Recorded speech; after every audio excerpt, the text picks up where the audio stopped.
I am Cesar Cruz. I have been the president of PhilToA, that's the Philippine Tour Operators Association, for the last 12 years. And at the same time, I'm the president and general manager of my own company, which is travel-related incentive programs and services incorporated, or Trips Travel.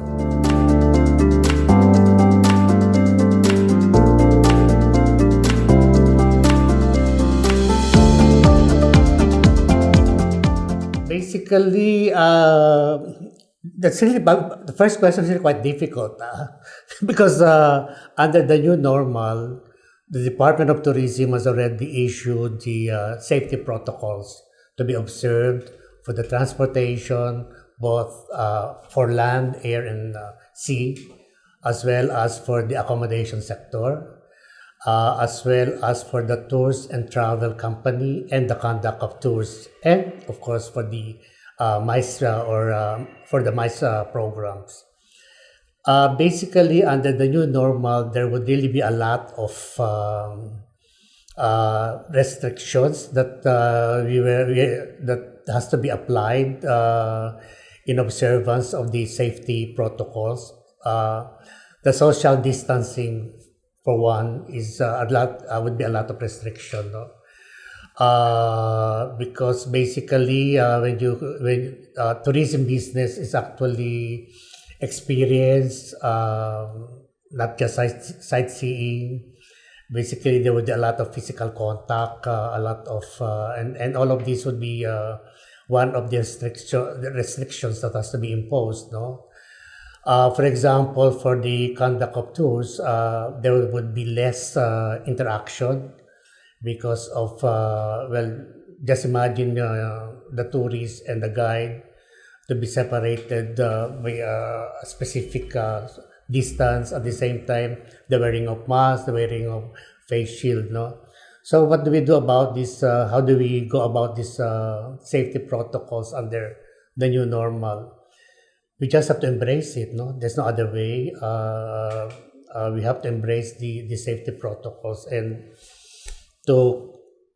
there's really no way of compensating for it. I think that's one thing that's very, very definite.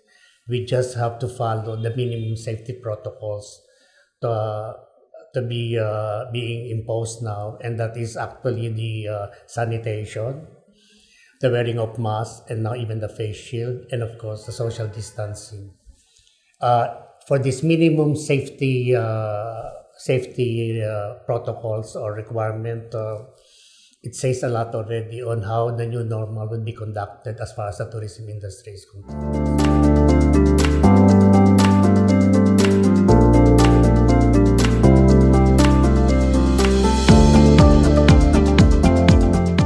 Basically, based on the standards set by the Department of Tourism, this has been communicated to our members through our series of webinars and general membership meeting. It was a very, very interactive meetings that we conducted. So questions were asked and answers were given for clarification. So basically, the membership has been informed, and as a matter of fact, most of our members now, tour operators and travel agencies and the accommodation sector, part of their website or part of their website would already contain the safety protocols. As far as the tour operators are concerned, it comes automatically, that, for example, our website, our info kit would already include all of the safety protocols. From the departure, from their destination, from the departure from their point of departure to the point of destination, and how things should be conducted and the requirements. So, for example, right now it's not very clear yet. Basically, as we open the destinations, some destinations would require testing on arrival. Other destinations would require a minimum medical certificate or testing from the point of destination. Hopefully, all of these guidelines and requirements would be straightened out, and it will be synced from destination to destination, and it will be easier already for the traveling public to to do their traveling again, even starting with the domestic destination.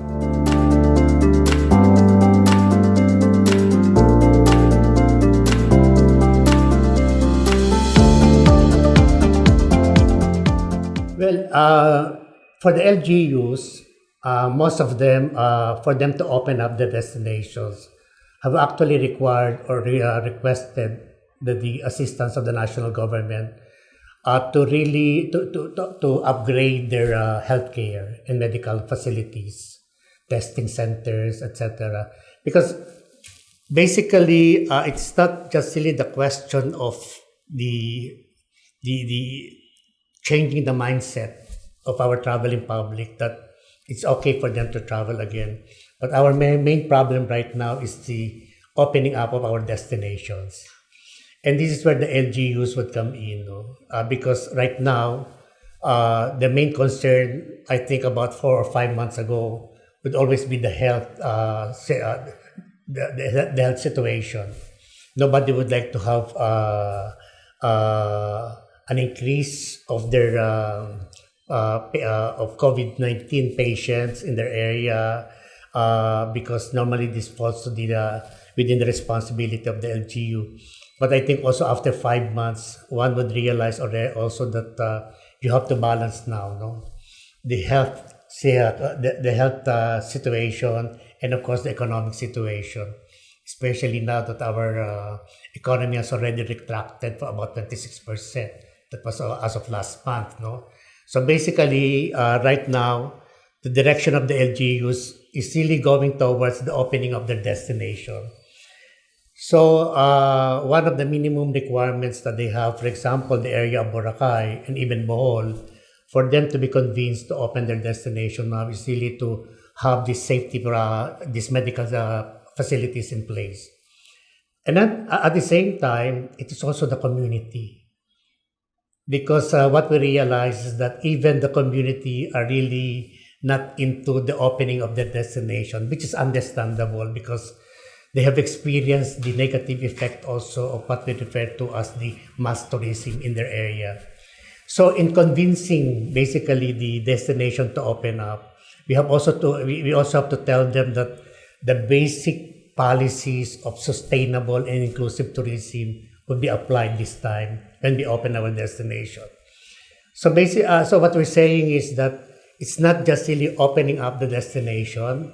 Let us refocus. I think this is one of the lessons we've learned from this pandemic, the closure of the destination. We saw how it was when there were less people, when it was less polluted, and you see the rejuvenation of the destination. And I think most of the community, local community, love the what they've seen, no?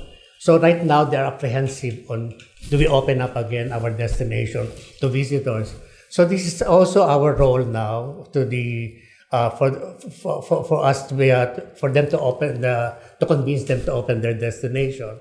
It's not only just on the economic, but basically we have to tell them that okay, we will now observe, for example, the carrying capacity of your destination. We will avoid now mass tourism in your area. So with this, if these are all in place, then I think we have a very good chance that sooner than than we expect, these destinations will open again their destination outside for visitors outside of their community. Right now, when a destination say we are open, you realize that they're open only to the local community. But you realize also that when you limit the opening of your destination to the local community, it is not sustainable for the enterprises, because all of these hotel, resorts, even the travel agency, transportation have been designed already with the capacity of the pre-COVID times, no? And if you open it with a very limited market, it's not sustainable. So by experience, in some areas, for those properties or hotels and resorts that who try to open even restaurants, they have to close again. So right now, what we're aiming is that not you open your destination not only for your community but also outside to make it sustainable. To make it sustainable for the enterprises in your area. Otherwise, it will not. It could not last. It will fold up again. So we cannot take off really.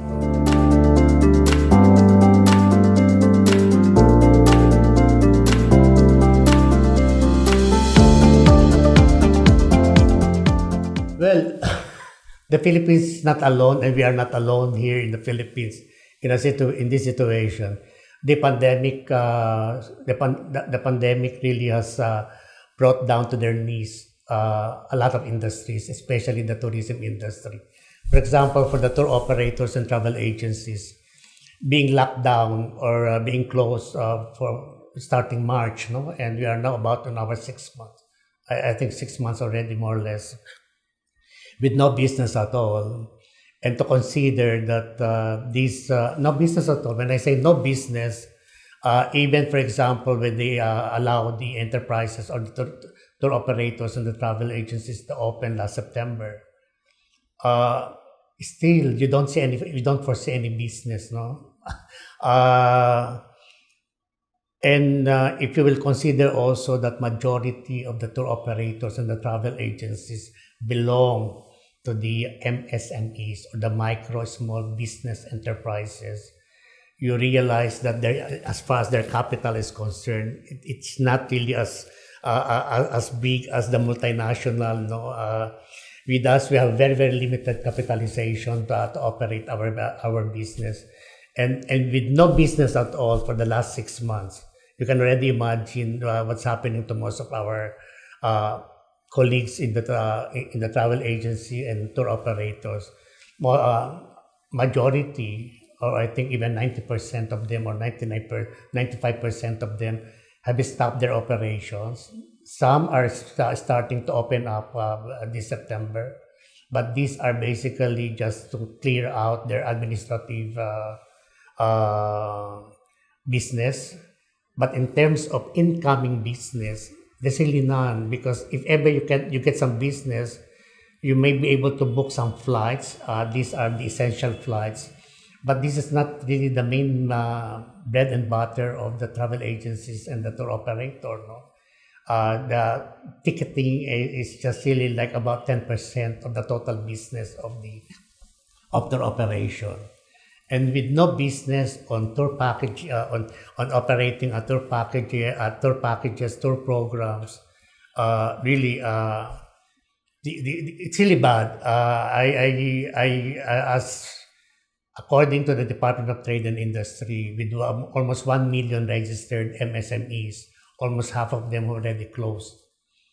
And you can imagine that the number of MSMEs in the tourism industry, the travel agencies and the tour operators.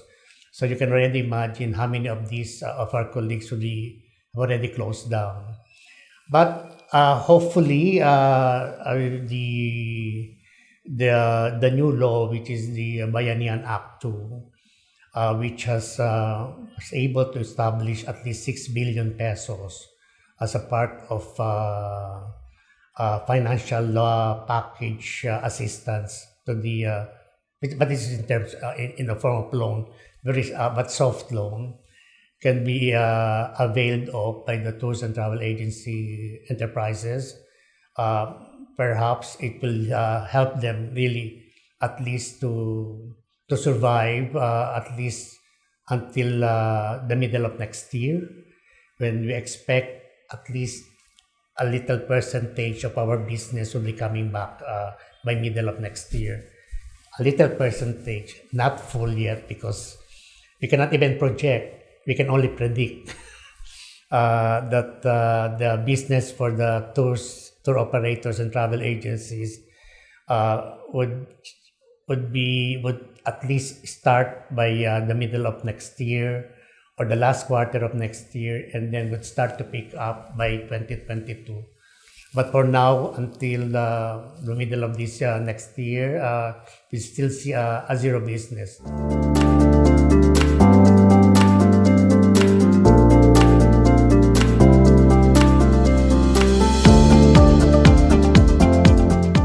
when I said about 95% of our colleagues have stopped operating their business or declared a temporary closure, etc. Like, most of them engaged in another side business.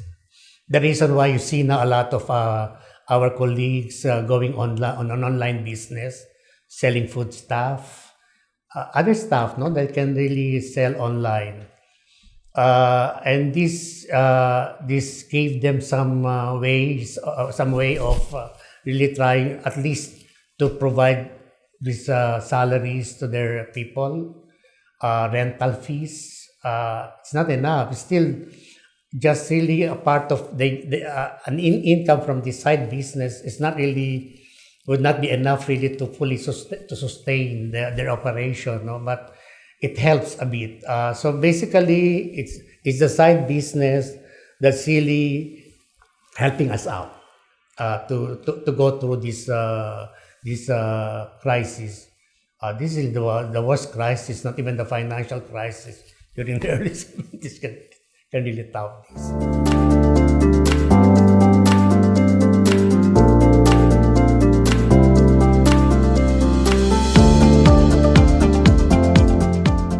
This is how we more or less see how this thing would go.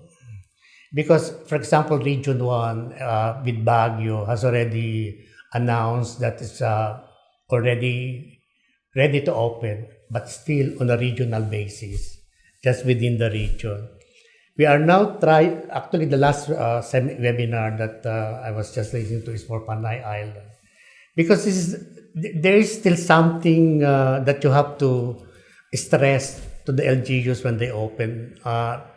You have to minimize also. You have to have a more flexible guidelines.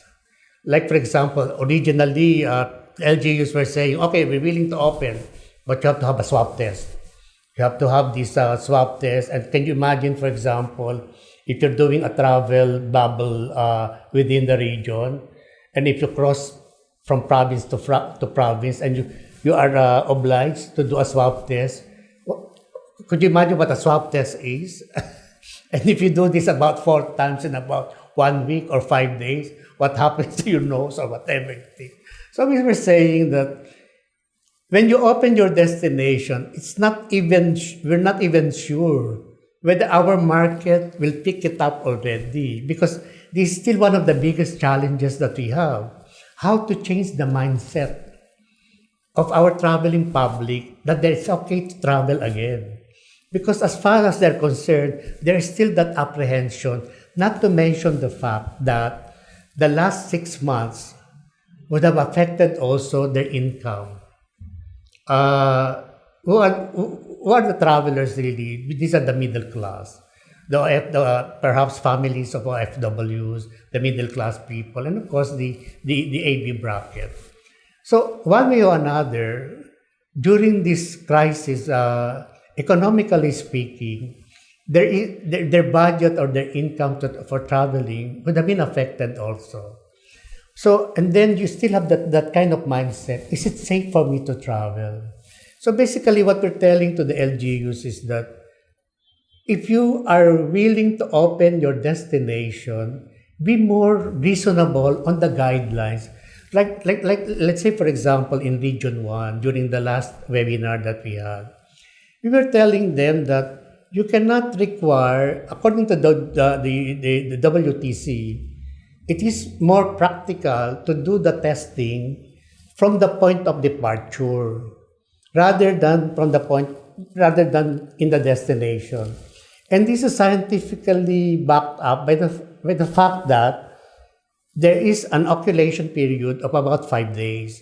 Meaning to say, if I go, for example, to Baguio and my traveling time, let's say about at any destination, it's like 24 hours.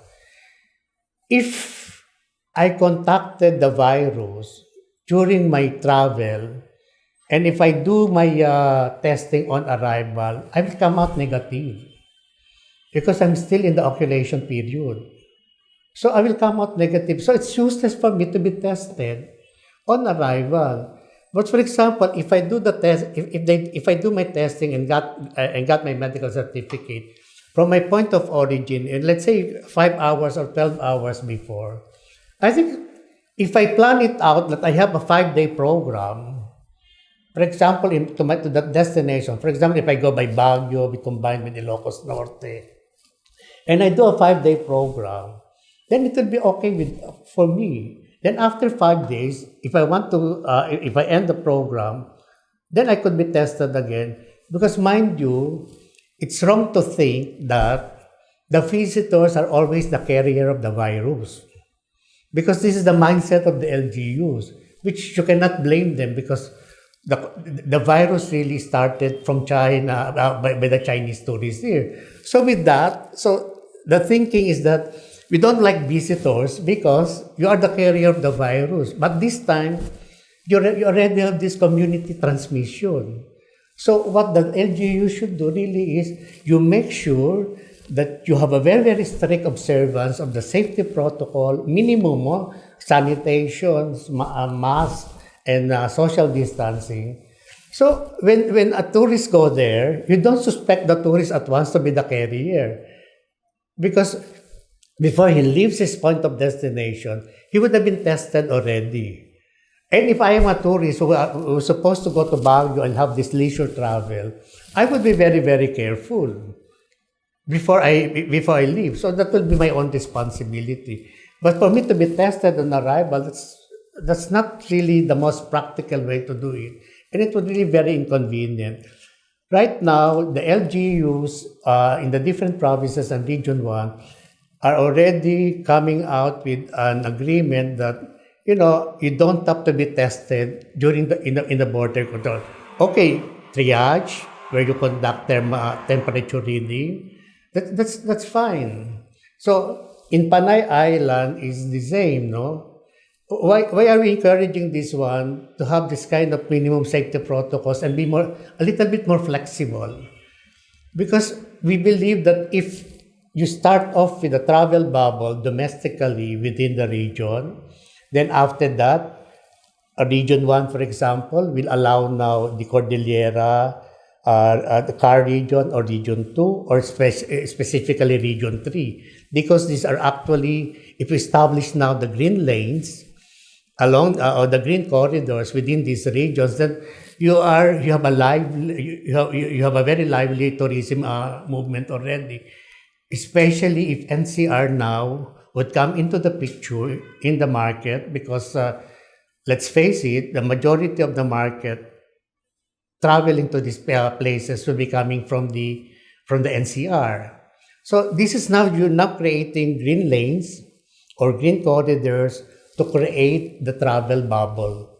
This way, even the stakeholders, the hotels, the resorts, the restaurants, the tour operators, can now really operate in a more sustainable way. So this is how we would like to see things happening.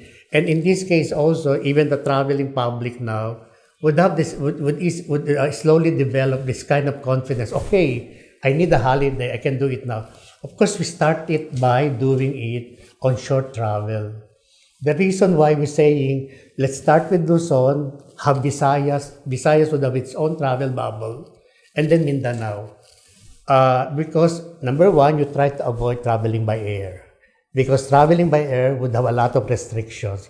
But traveling by land or by inter-island ferry would be more, I think the restrictions will be more flexible. So the island of Luzon, for example, is enough to create a big market for a travel bubble, no? You go as far as Bicol, as far as the area of northern Luzon with Region 1, Region 2, the Cordillera and the Central Plains, no? Flying, you'll have Palawan and you'll have the area of Batanes, no? Visayas, utilizing, for example, you have two big group of islands in Visayas, two islands in Visayas which are big enough. The Samar Leyte can do it's a big island, Panay Island, for example, and the rest, Eastern, Western Visayas, and the Central Visayas can be connected now by inter-island ferry, fast craft, etc. Mindanao is no question about it. Land travel is very feasible in Mindanao. They have one of the most extensive road network in Mindanao, and Mindanao is a beautiful place. No, yeah, I think even people from northern Mindanao would be interested to go to the to southern Mindanao or to the central Mindanao, and there are a lot of attractions in this area, even for the people of Mindanao alone. So as we develop now and we ease up the protocol for the air travel, then perhaps the connectivity by air could now be established, and this could really jump up the domestic tourism. For Filtoa, what have we done? For the first time, we are going to the digital tourism. We will be staging the first digital travel exchange in October 25 to 20, 24 to 26. This is a totally contactless travel exchange. Search, book, pay, and release of travel documents will all be online. But at the same time, we will be able to do also digital marketing, because we will have a live broadcast from the different regions to do their marketing pitch. And for 3 days during the event, it will be a live broadcast combined with a B2B, business to business meetings, business meetings with the corporate buyers, with our travel agencies, tour operators, and hoteliers, and then B2B meetings with wholesalers, tour operators that are wholesalers, and then to the suppliers in the different provinces. And this will be conducted all via virtually, and this will go on for 3 days. Why are we doing this? Because at this stage, we would like to refocus again the travel agencies and the tour operators to why they are in. And this is actually the business of tourism. They have to start doing their packages again, selling programs and operating programs. We don't expect people to be traveling now, but at least as far as the public is concerned, when you have this kind of activity, you are now telling the people out there, oh, there's a travel business still in the country. Then I could really foresee myself now booking for my holidays, at least for December or even next year, because travel vouchers will be sold during this travel exchange. Totally contactless.